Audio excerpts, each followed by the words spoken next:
All right, hello guys, and welcome back to another episode of Broly Love in the District. Tristan here, along with Jacob, and Jacob's going to go ahead and tell you guys what we're going to get into.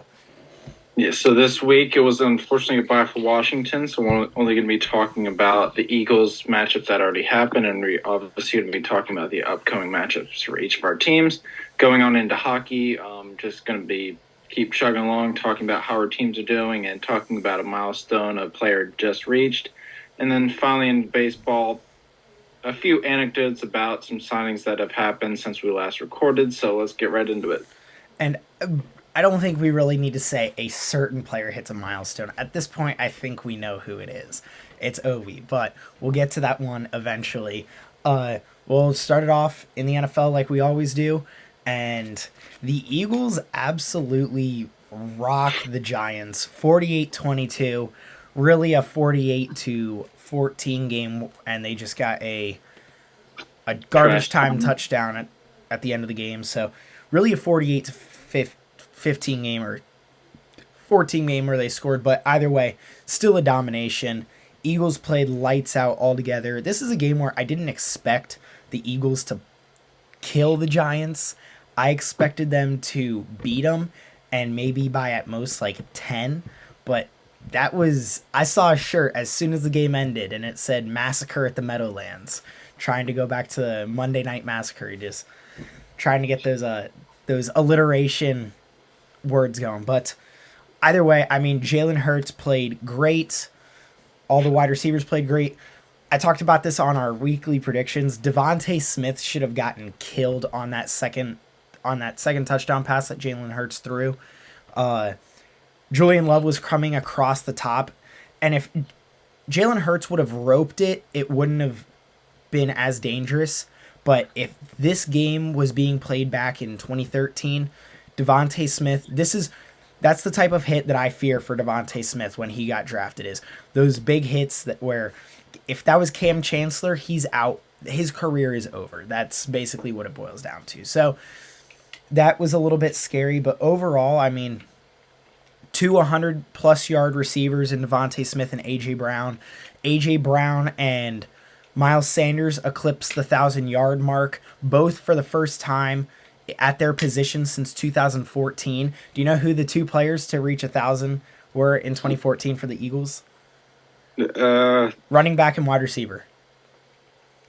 Running back should be easy. Wide receiver might be a little bit harder. Darren Sproles? Or no. Darren Sproles wasn't even an Eagle. Yeah, it is shady. Darren Sproles wasn't even an Eagle in 2014, to my knowledge. 2014. Jeremy Maclin. Wow, I'm surprised you got that right off the top. Was Djax in Washington by 2014 already? I think so. It was either that season or the next season, because I know Chip Kelly got rid of... No, it had to be the next season, because the next season is when he got rid of everyone. That's when he sent LaShawn McCoy out, Jeremy Maclin. 2014 was Djax's first year with Washington. Oh, okay. So, well, I thought it had to be the next season. So, my mistake. But, yeah, so both of them eclipsed the 1,000-yard mark. Miles Sanders having a career year, if you ever seen one. So he's coming out. He has now reached double-digit touchdowns. He's 11 touchdowns on the season after scoring 2 on Sunday. And then the defense also had a field day. They had multiple QB pressures. I believe they had 6 sacks. They really shut down the offense. I do want to say, the Giants were playing with a lot of injuries, so there was some stuff going on there. But I mean, even Hassan Reddick made Evan Neal, who was their first-round pick this last year, look stupid in the game. There was one play at the beginning of the game. Hassan Reddick ran up, turned around, and by the time Hassan Reddick was sacking the quarterback, Evan Neal had his back turned to where Hassan Reddick was, if that makes sense. So, he made one move, and Evan Neal was totally turned inside out. If he was playing corner, that would have been a touchdown. Let's put it that way. That's a little bit easier to explain. So, the defensive line just had their way with the Giants' offensive line. And for the most part, it was just an absolute domination for the Eagles. If you wanted to add anything else, you can. I mean, I don't really think there's much more to talk about. There's nothing really to pick at.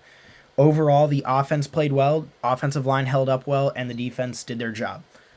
Yeah, you shut them down defensively. You took out their biggest factor in Saquon Barkley, and he was playing with a neck injury too, so yeah, even like he did, like playoffs were already like in the books for you guys, but I think this game, it's a division matchup, it's a rivalry, so I don't think you guys really needed a lot of like motivation for this game. You guys didn't grow not wary, but you didn't kind of rest. Yeah, that's a good thing. Just an overall great game.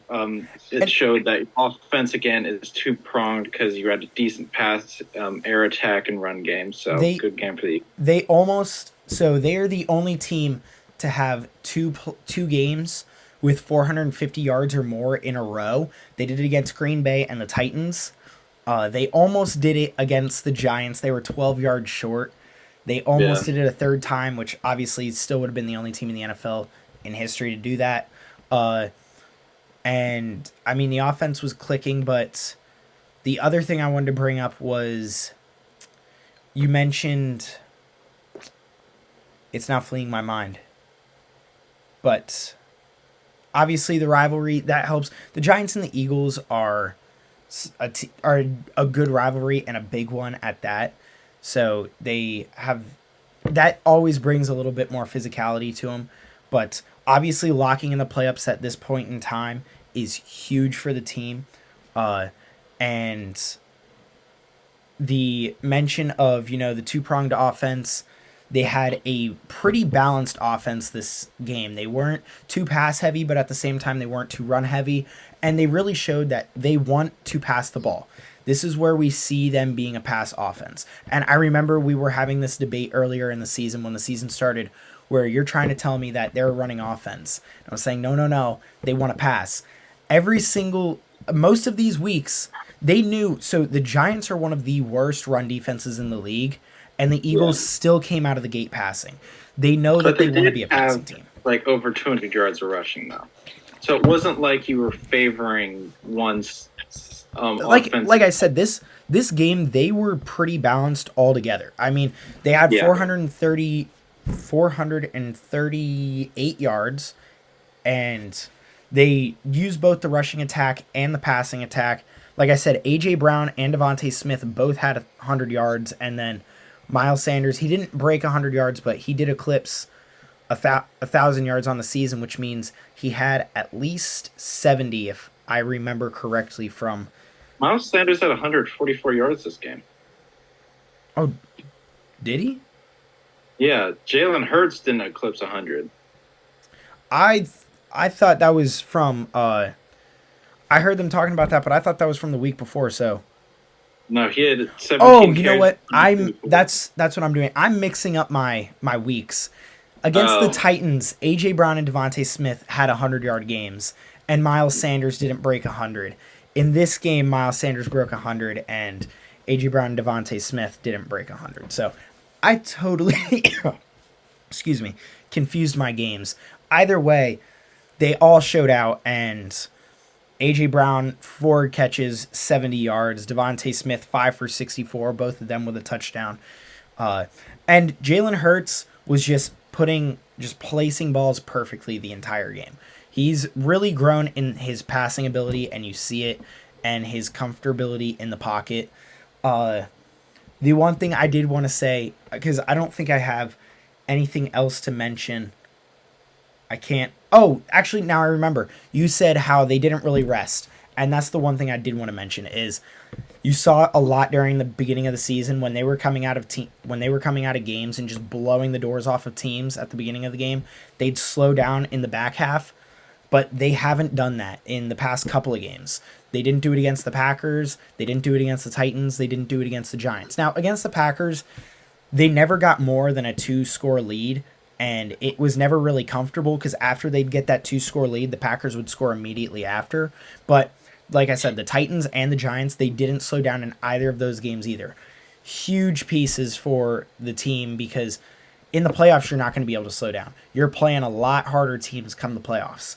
And unless you're like really dominating time of possession, is you're not going to be able to slow down, like you exactly. said. So I like to see the dominance. This is also similar to in 2017 they had another stretch like this where they beat the Broncos, the 49ers, and the at the time the Redskins, I believe.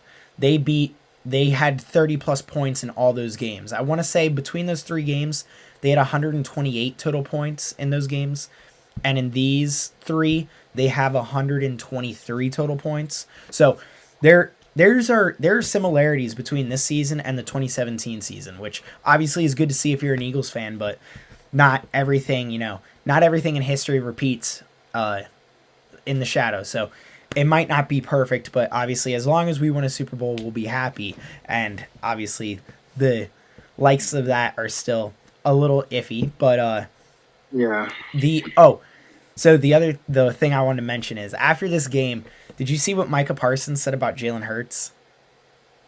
Um, Remind me. I know once you say it, I'm gonna remember it. So But I Micah Parsons went on to the Von Miller podcast, and they were talking about the MVP conversation. Obviously, with the season wrapping up, that's a big talk right now. And the yeah. two head candidates are Patrick Mahomes and Jalen Hurts for obvious reasons. Now, if you look at their stats totals, they're similar. But if you look only at the passing and only at the if you look only at the passing, obviously Mahomes is way better than Jalen Hurts because Mahomes passes a lot more.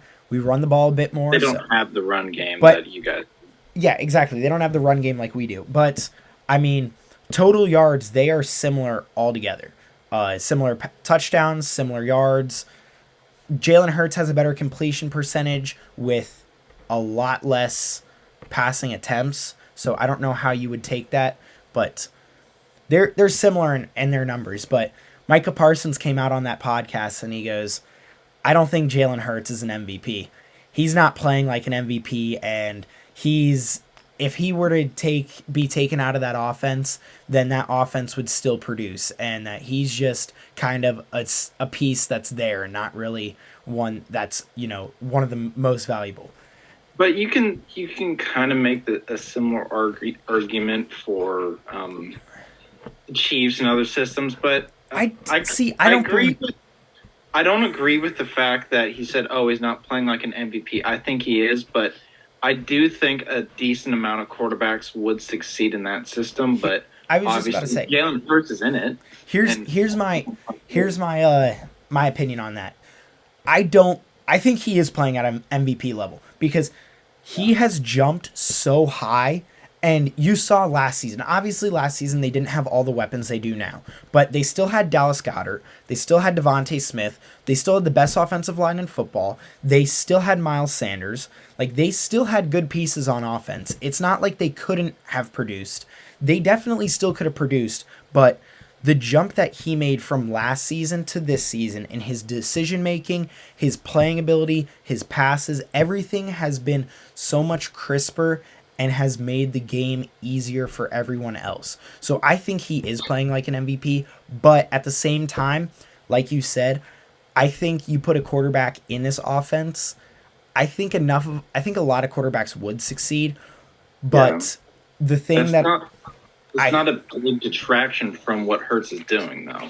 Cuz you could even going back to the 80s, you could say that about the 49ers offense. It was one of the easiest offenses to run once you get the timing down.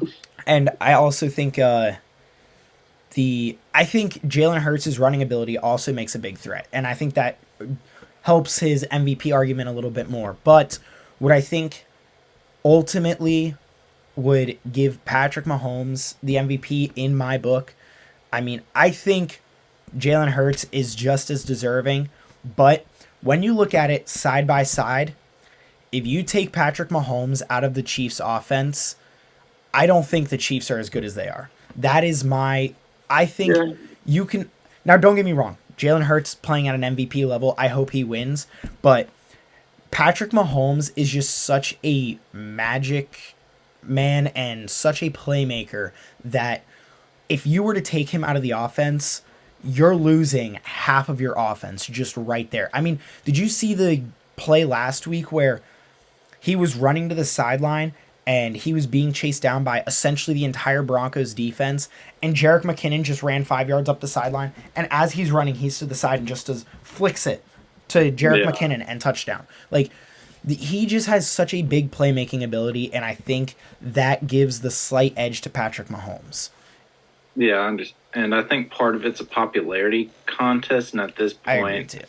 I'm leaning towards Mahomes getting the MVP. And it's not saying Hurts isn't deserving. He's having an incredible season, and when he finishes, it's obviously going to be an incredible season. But I think, yeah, like you said, I think the slight edge is towards Mahomes. And I mean, Jalen Hurts is on the road to breaking multiple records in Eagles history. So I mean, he's a good player, and he's going to be a good player for a while. So, but I'll tell you what, no one said anything towards it this past week to Micah Parsons. I think Micah Parsons is wrong. I think he is playing at an MVP level. Is he going to win? Maybe not, and maybe he doesn't deserve to win behind Mahomes. But I'll tell you what, next week, after this Bears game, he's going to get clubbed. And they are going to be focusing on Micah Parsons quite a bit because everyone on the team heard him, and everyone was like, you know what? We got the Bears this week. We're not quite worried about it right now. But they're going to be worried about it come Dallas week. And, like, obviously, like, you're going to worry about Parsons, and Parsons is going to worry about you guys, your blockers. That's going to be a very interesting game because I think it's going to be a litmus test for both your teams. I think we'll be able to accurately judge both teams after that game because it's again, it's not like you're playing the Chiefs or the Bills, but it's a very tough division matchup against another decent team. So I think that's going to be that.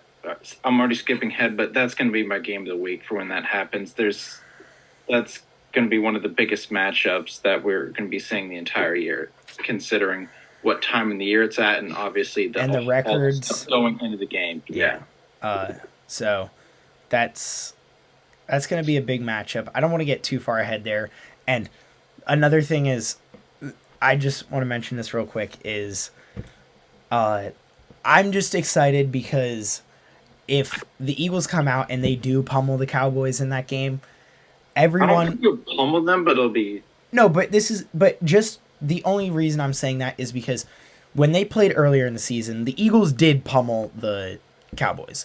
The score didn't look like it as much. I think it was 29-16 was the final. And the score didn't look like it as much, but it was 20-0 going into half. The Eagles killed the Cowboys. 20-3, excuse me. The Eagles were killing the Cowboys. But all the Cowboys fans were like, oh, you beat us with Cooper Rush. You beat us with Cooper Rush. But before that, Cooper Rush was the second coming of Roger Staubach and Troy Aikman. Well, no, but he was winning. There were people talking about Cooper Rush taking Dak's. There were NFL analysts, professionals talking about Cooper Rush potentially taking Dak Prescott's job. People are talking about Brock Purdy being the second coming of Brady and him winning a Super Bowl. So I would take that with a grain of salt. But my point is it was all Cooper Rush is the best quarterback of all time until he wasn't, and now until reality hit. Yeah, and now it's he's not that good. He's awful. He's not even like that's.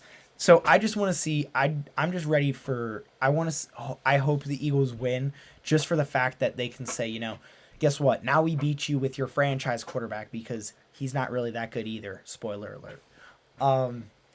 But that's all I got for the Giants game. I know it took a little bit of a tangent there at the end, but moving forward to the next week's game, obviously Eagles go into Chicago. I'll be quick on this one. I don't really think there's anything else much that we need to go into. Eagles are playing the Bears. They should absolutely kill the Bears in this game. The Bears are not a great team. I think their biggest fear should be Justin Fields. Obviously, he has come on as a running quarterback and has figured himself out as a running quarterback in the NFL. He still has a good arm. He just doesn't have the time in the pocket to be able to. And he doesn't really have the accuracy as a good. He doesn't have receivers either. I mean, they don't really have a go-to guy. All of their receivers are over 6 feet tall. They don't have one fast guy. Darnell Mooney was their fast guy, and he's hurt. He's not playing.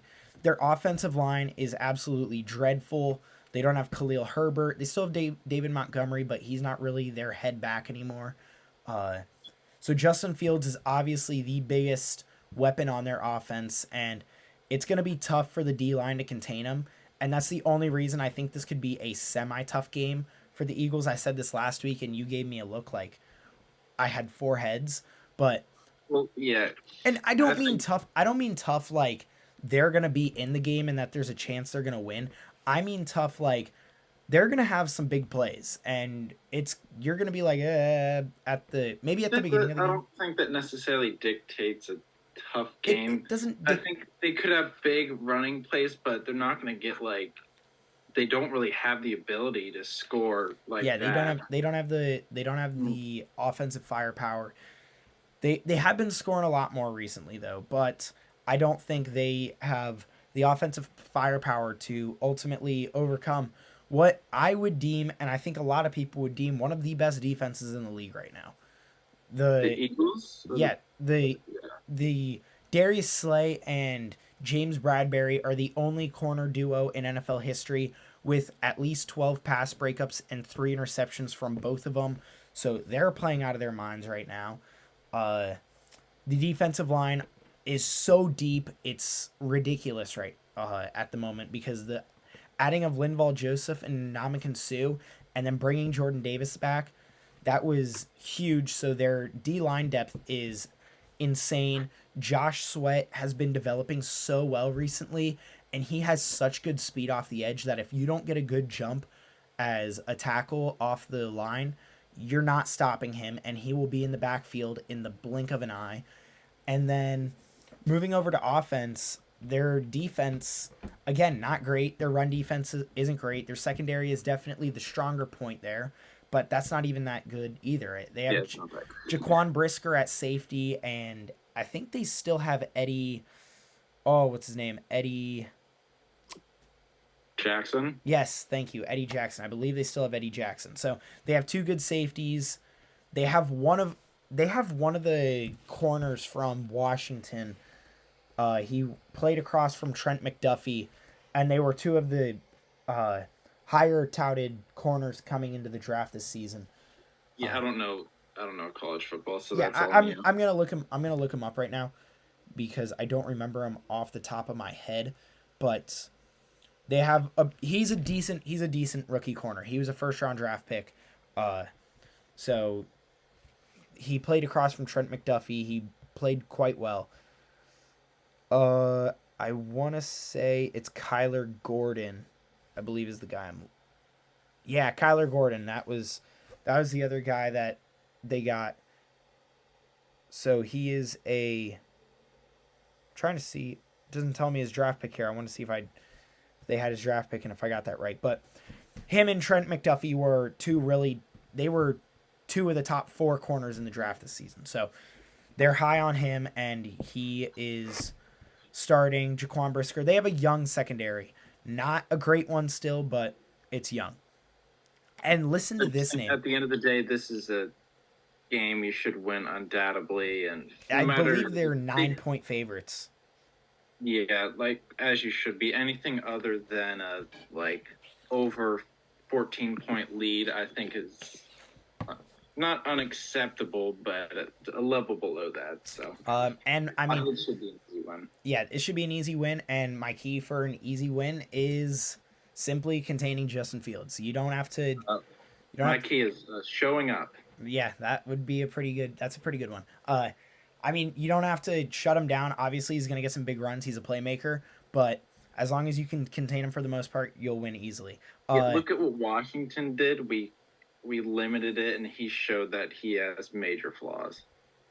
Oh, Eddie Jackson's on IR, so they actually have a backup in there. DeAndre Houston Carson. I've never heard of him. But that guy. They have a backup in, so and he's 29, so he's had some experience in the league, but I don't know how well he plays. And listen to this name. You ready for this name? Kindle Vildor. Vildor. That Wow. that tell me that doesn't sound like a Harry Potter name or some wizard name, like Dungeons and Dragons name. It sounds like it came from Elden Ring or Dark Souls. It's that kind of name, They but also they also have former Cowboys legend Taco Charlton. He uh he was a first round draft pick. He was supposed to was. he was a first round draft pick out of Michigan. He was supposed to be insanely good defensive end, and he never really showed up and was as good as he was supposed to be. So unfortunate for him, but that's the On NFL. creamy football names, my favorite name to come out of or to play for a Washington team. Do you remember a guy called Bakari Rambo? I don't. Well, he was a safety for us for like a year and a year and like 2 games, but everybody just remembered his name because it just sounded amazing. Guess who their backup quarterback is? NFL Um, legend, automatic first ballot Hall of Famer when he retires. okay, so this is a meme quarterback. Has he started a game in the past 5 years? I think so. I can't confirm, but Ooh, so that means if you he's don't get like it, I'll give you another. I'll give you another hint. Brock Osweiler. No, he hasn't started a game in the past 5 years. My here's okay. So when you said has he, and I said maybe, that's because if it hasn't been in the past 5 years, it might have been the 6th year. Like he has started a game recently. He's still pretty young, not too young, but he's still pretty young. Crap. I'm gonna know this name once you say it. Oh yeah, you will. So he's on the bear. On the Bears. He came out and It's a Bears their backup quarterback. yeah, Crap. he hasn't always been their backup quarterback though. Josh McCown. No. So he came out, played for the Bills, and when Tyrod, I believe their quarterback was Tyrod Taylor at this point. I don't think Josh Allen was starting yet. So it had to be 5 or 6 years ago. And I believe Tyrod Taylor went down, and this guy came out and started the second half for the Bills and threw like 4 interceptions I'm gonna know this once you against the say it. Chargers. He also played for the Raiders for a little bit. Who is it? Nathan Peterman, Crap! NFL Hall of Famer. I know that bum. Damn it. Uh, yeah, that's their backup quarterback, which that doesn't really have anything to do with anything. I didn't dig deep enough into my database we of love scrubs. we love Nathan Peterman. We love scrubs in general. But moving on to a far bigger game for this week, Washington and New York Giants, New York Football Giants. Got to specify that. Coming off, obviously, Giants coming off a rough game. Washington coming off a rest week. And I think Washington should easily win this game. I've said it last week. I said it in our predictions, and I'll say it again. You can't play 3 straight division games and be okay. Like, they are And physically looking hurting. at their injured list, there's no way we should not win this game after what happened in that tie game, the amount of opportunities we had that we squandered. Our offense was it was in a lot of the game it just looked so much better. This is a game that we need to win. Obviously for playoffs, and I just think for this team's psyche. So yeah, this is a game that there's no other way of saying it. It's a must win, or it's a complete failure. Yeah, you guys should be able to win this. Like you said, their injuries are just stacked up. I mean, hopefully for them, Saquon should be back, full healthy. I mean, last week his neck was hurting, and I don't know if you watched the Giants game. I'm sure you watched until they kicked it off, but because they were being killed so bad. But uh, Saquon didn't get all the reps he usually does. Like he's fallen off a bit due to the injury, so he didn't get all of his reps. But if he comes back, that's obviously a huge piece of their offense. But honestly, just I think for you guys to win, you just need to make them throw the ball. You make them throw the ball, it's an easy way to win. And obviously, we showed that we could dominate time of possession, and we need to do that and just convert in third downs. Be very high percentage in the red zone, and if we do that, we'll win because our defense has shown, even though it was a tie, our defense did enough, and obviously we've had a lot more time to scheme, so our defense should do better. So this should be a this should be a win for us. I would be surprised if Washington somehow didn't win this game. I would too, frankly. And Like, I think if we lose this game, I think it it's possibly the first nail in the coffin of Ron Rivera's tenure in Washington. If they lose this game, that's the first nail. I think that's a bit of a reach. I think he's kind of revived it, if anything, this season. I think Okay, Taylor Heineke has revived it. Taylor Heineke is out there doing the come on, Rivera's career. I think it's down to the defense. I think it's more to the defense or anything. But if we do lose this game, it's going to be a very difficult road for us to get into the playoffs. And obviously, if we do lose this, I think it's going to really sap a lot of the momentum this team has, especially coming off of a bye. I think if it does loss and we get another loss or two, then Rivera's going to be gone. I think you guys will still be able to make the playoffs if you can't. We could, but I have a feeling that the road's going to be. I mean, last season I believe the Eagles were like 4-6. They ended up 9-8 and made the playoffs. So you never know. But I think that really closes it out for football. Unless you have anything else to add. That's all I got. So moving on to just going into hockey real quick. You know what? This week, let's change it up. Start with the Caps. We always start with the Flyers. Let's start with the Caps. Yeah, Because obviously, a lot more good news coming out of there than Philly. Yeah. So recently, Ovi he scored a hat trick against the Jets. The Blackhawks. Blackhawks. Sorry, got my games mixed up. To reach his 800th goal, and that was the game. That was the game where we reached 5 wins in a row. It's the first time that this season, at least, we've had a win streak like that. So that's obviously positive. We lost a very tough game to the Stars. Jake Ottinger played utterly ridiculous. He had, in 46 shots, he saved 45 of them. So not much you can do there. You just ran into a goalie who was playing hard. But we have been playing a lot better recently, and we've gotten promising signs from Backstrom and Wilson. They're starting to get back on the ice. I'm still not ready to say, retract the comments I made throughout this year about how I think things need to be changed and how, this was a little inevitable, but we are playing better. Credit to him and the coaching staff. So finally, some good news. You guys have kind of got yourself back into the playoff mix now. You're 1 point out of a wild card. Still really early, but we're a third of the way through the season at this point. So actually a little over a third. But this is definitely the point where you're starting to see teams catch on to who they really are. The Devils have started to slow down now. That's something. But yeah, you guys have caught in fire a little bit and been able to stay up. And Ovi's now, 94 away? Unless he scored. He did not score 801. He's 94 away from Gretzky. Okay, and 2 away from being number 2. So, I already think he is the best goal scorer in NHL history. I did too. Without a doubt. Obviously, but looking back at the goaltending, it's.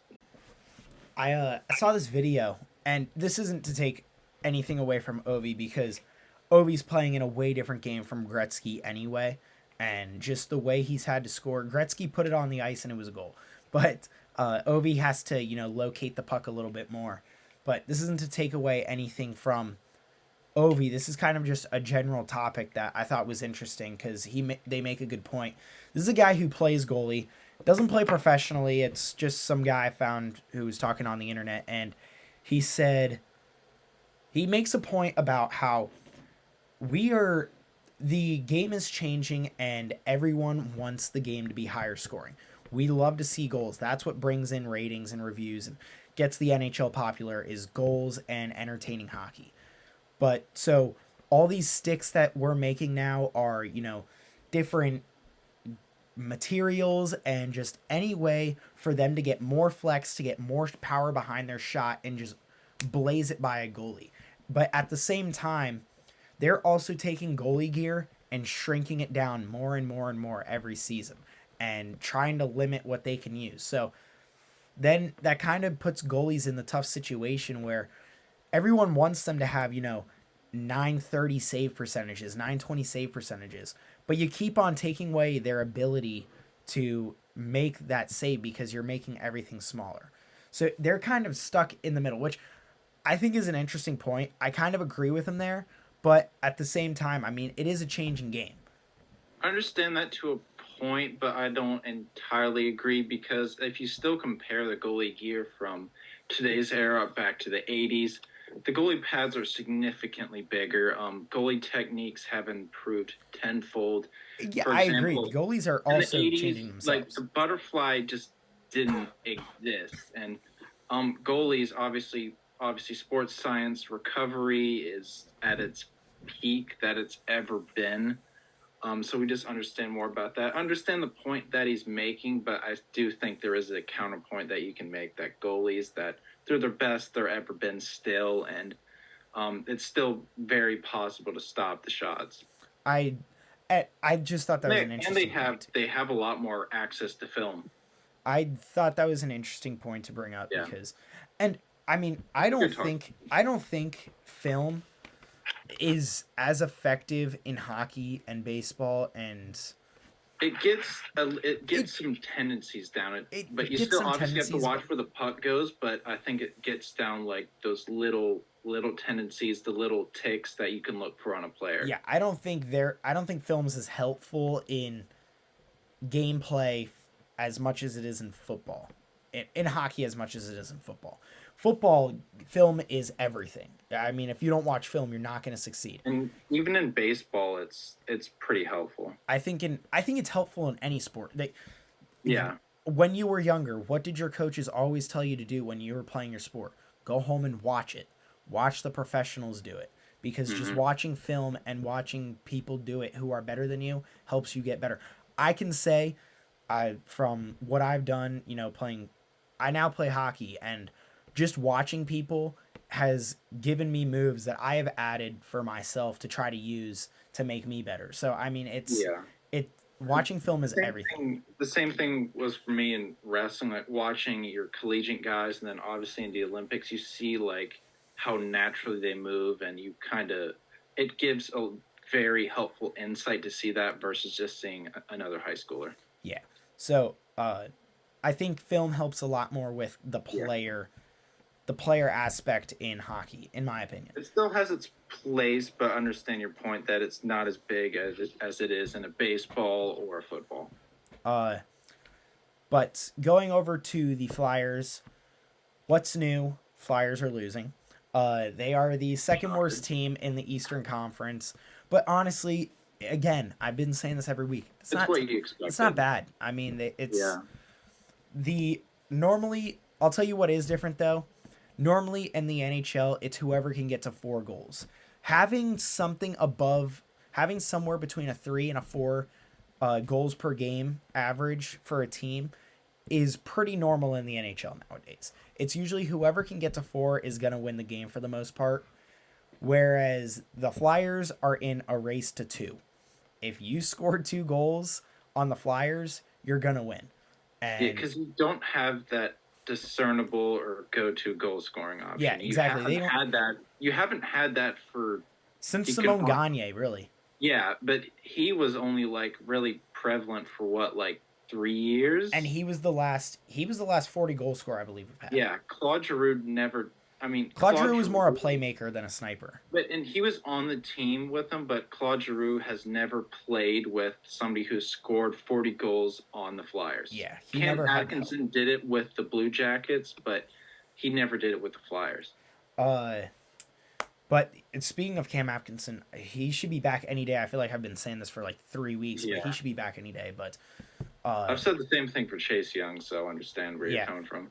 so he should be coming back any day, and then they get a lot more goals scoring with him. But they've been losing. But you know, something that I've never seen done in the NHL is they played Carter Hart for, I want to say, 7 out of 8 games in a row. Like, so they went, I believe they went six.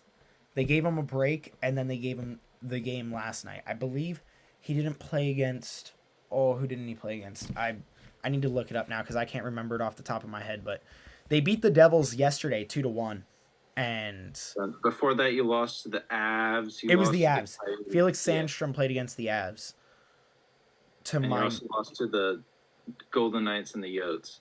uh, but the Coyotes was a rough game. And speaking of that game, I mean the Avalanche game goes. It's the Avalanche game too. That game, the Vegas game, the Washington game.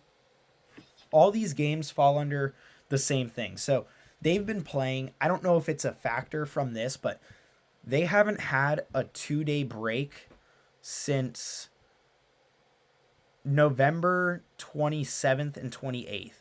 Since that, they have been playing every other day up until Monday and Tuesday, or Sunday and Monday, excuse me. They've been playing every other day, and I don't know if it's a factor there or what, but they It's possibly a well, factor, that's hang on. but I haven't pointed out my point yet. So they cannot finish games. They keep on losing these close one goal games. The Washington game, that was 4-1, but there were two empty netters that put that game away. That was two it was one. closer than the score Yeah, showed. that was a 2-1 game at the end in reality. Vegas, they go to overtime, they lose 2-1. Arizona, they go to overtime, they lose 5-4. Colorado lose 3-2. New Jersey was the first time that they've won a close game like that in a while. They won 2-1. They won in the third period. That's something that they haven't done. Carter Hart last night made 48 out of 49 saves. He had a 980 save percentage. And they weren't, just shots from the blue line that just kind of hit him in the chest. They were quality saves. They had quality chances. So Carter Hart played a great game last night. They played decent as a team, but they need to learn to close out games. They're 0-6 in overtime this season. They don't have a single overtime win this year, and they haven't been able to close out when it comes to the third period. And I don't know, again, if that's due to the every other day games or what it was, but I'd want to see them get that fixed because that's a glaring problem right now. I think part of it could be down to the whole rest thing, but I think the bigger factor is how your team's built. You're built off of a good goalie and grinding out wins. You're not a high scoring team, but I just think it's how your team is built. It can only take you so far. You can grind out those first two periods, but when it comes down to it, you don't have the star power or the goal scoring or the experience to really finish those games as of yet. Now that you say that, I think the goal scoring obviously the biggest issue. Flyers are the worst goal scoring team in the You NHL. don't have one player you can pass the puck to and say, "Okay, you're the goal scorer of this team." Yeah, they don't have that line that they can just put At the out. top end of this, you're going to be a team that's a team of 20 and 30 goal scorers at max. Where is yeah, Flyers lead the league in overtime losses with 7. But yeah, I do see what you're saying with the the goal scoring is they don't have that guy that they can trust to put out at the end of the game, and that hurts. Cam Yeah. Atkinson, I don't think he is that guy, but at the same time, I think No. it'll help. He's a big piece that would help. So they do need someone that they can trust more to score, but they don't have that right now, and that does hurt them. They're the worst goal scoring team in the NHL. But And you're not going to get that this season, and even with Cam Atkinson. but guess what? I mean, they're bringing up their younger players. They're trusting their younger guys. They just brought up Cam York, and sending him down to the minors was a good decision because Cam York has been playing really well so far. He is more aggressive, playing harder. You can see that he now looks like he belongs at the NHL level. So that's a big piece too. So I don't regret that. I know at the beginning of the season I was lost on why they did that, but he has come in and he's played really well, and something that kind of puts up a question because now they don't know who they're going to take out on defense to bring Tony D'Angelo back into the lineup when he comes back in, and they got some choices to make on the D pairings in order to make it work, because Rasmus Ristolainen's playing well on the first line. He's not a first line D man, but he's playing well there, so why move him? So they got some mixed signals coming from the defense right now, but in a good way. It's not terrible. Yeah. Is there anything else you have for the NHL? Quickly back on that point the goalie made. Another counterpoint to that is that scoring was way higher in the previous decade, especially in the 90s and 80s, and the 2000s. You saw a dip in that. Looking at Sidney Crosby's the most amount of points he ever scored in his career was 120. He did that in his second year. And after that, you really haven't seen that. But then you go back to the 90s and 80s, you have Gretzky and Lemieux scoring. Yeah, 94 goals in a single season is insane. Yeah, so I think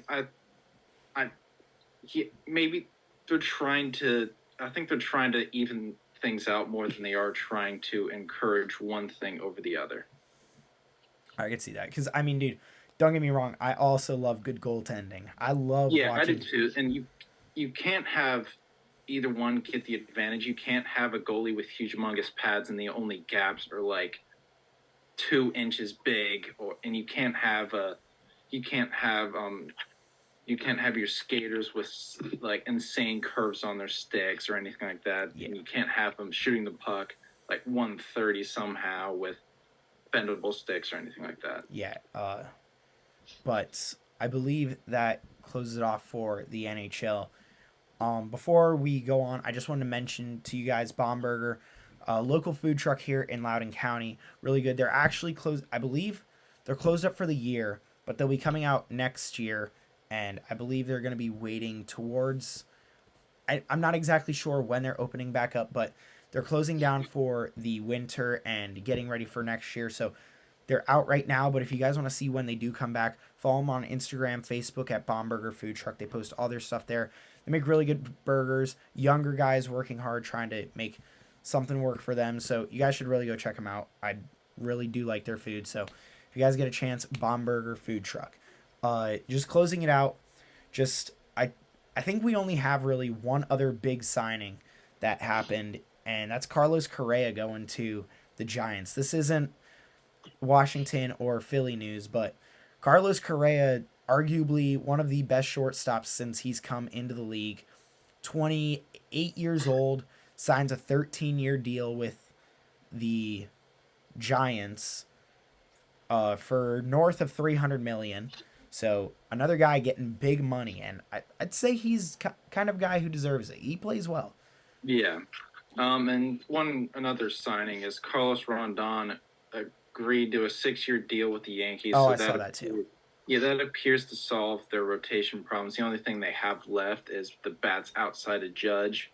Because I went to a game in actually Fenway. It was great to see. I saw Aaron Judge's 44th. We both went to Fenway this season. Yeah, and it was within like a week span of each other. But yeah, I saw Judge's 44th home run. But outside of that, they leave a lot of guys stranded, and I just think they need a lot more consistent bats. I think a lot of their problems are coming from the offensive side of the ball outside of Judge. So it should be interesting to see how they tackle that problem. I'm interested to see what happens with the Giants and their shortstop, because they had Brandon Crawford at short.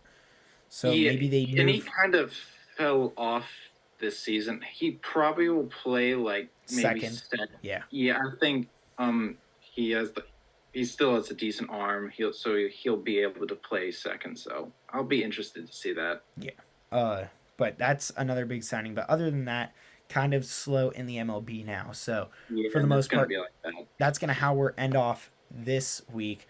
You guys can rate and review us on Spotify and Apple. If you guys want to check out our TikTok, Instagram, BL in the DC on this side of the screen. If you want to email us questions or comments, blinthedc@gmail.com. Also on that side of the screen.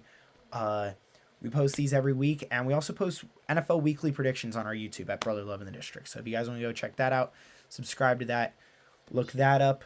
And with that, we are going to end it off there. So we will see you guys next week. See you later. Peace.